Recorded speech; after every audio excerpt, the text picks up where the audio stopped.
345 bulan 11 2009 tanggal 4 November.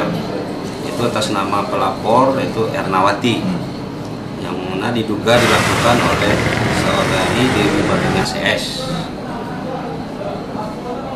yang mana tempat kejadiannya itu di Korong Paguduku Nagari Kuretaji, Kecamatan Dan Sabaris. Saya berangkat pergi naik sepeda ke LBH, minta petunjuk lah. Di sana saya diterima oleh staf LBH dan mereka langsung turun ke lapangan menanggapi kasus yang saya hadapi tersebut. Pengaduan tentang penyaluran bantuan gempa, dan salah satu pihak yang melapor itu Ibu Muriati dari Padang Pariaman. Beliau melaporkan karena menemukan adanya kecurangan-kecurangan atau penyelewengan dalam penyaluran bantuan gempa dan juga pendataan dalam hal korban kerusakan gempa 2009 ini.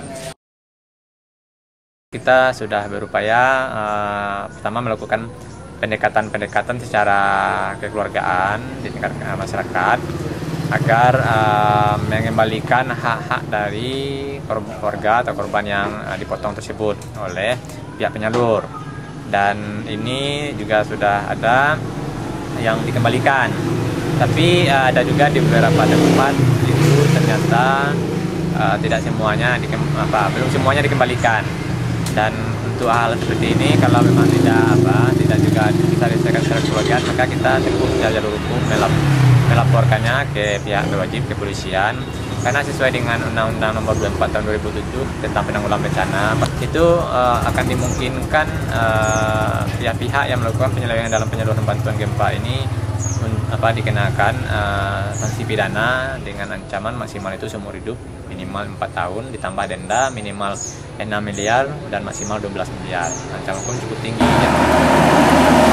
Pergi ke BPBD ya, Badan Penanggulangan Bencana Daerah yang sudah dibentuk baru-baru ini, mencari informasi mengenai masalah rehab rekon itu. Di situ banyak juga pertanyaan yang saya ajukan mengenai IMB, kapan penggantiannya, bagaimana cara-caranya.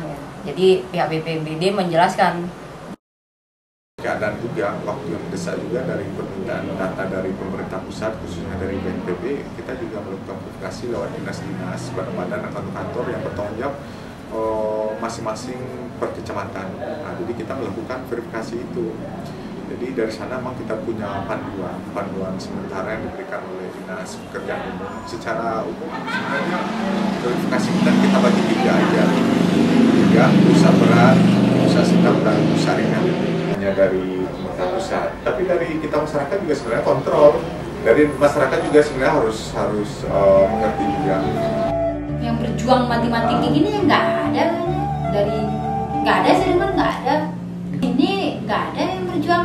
Dia berjuang paling dia minta tolong apa yang makanya Bali Negara itu takut sekarang macam-macam gara-gara ini. Makanya gara-gara satu ini kan makanya dia minta bentak di Wantulu Negari macam dia provokator orang. Cuma satu yang bergerakan, seandainya kalau ini menurut saya ya, satu udah takut oleh negara camat segala macam kan, cuma beliau berdua kan, seandainya ada 5-10 orang mungkin pemimpin kita ini bisa nunduk kali ya, bisa bisa menurut sesuai dengan hati nurani rakyat lah. Seandainya ini menurut saya, serangkan satu aja udah ketakutan dia. Tadinya walau pau nggak dikasih kan, akhirnya gara-gara dibilang gitu kan dikasih gitu kan.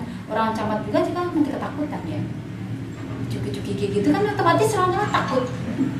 Ada yang provokatori ternyata gitu kan, ternyata mereka ini nggak bodoh gitu kan. Padahal cuma satu kan. Mak si Murni ini yang suka dia mak. Dia berani bertanggung jawab, mau menolong orang yang susah, orang tua. Tidak awak siko ada banyak orang. Kalau orang muda tuh apa ditolong kan? Orang tua aku nggak ditolong, nggak tahu apa-apa. Nggak tahu berjalan nggak kuat lagi, mata teman apa. Jalan kamu nggak tahu, macam bupati itu gimana tahu dia kan. Jadi untunglah ada si Murni nolong.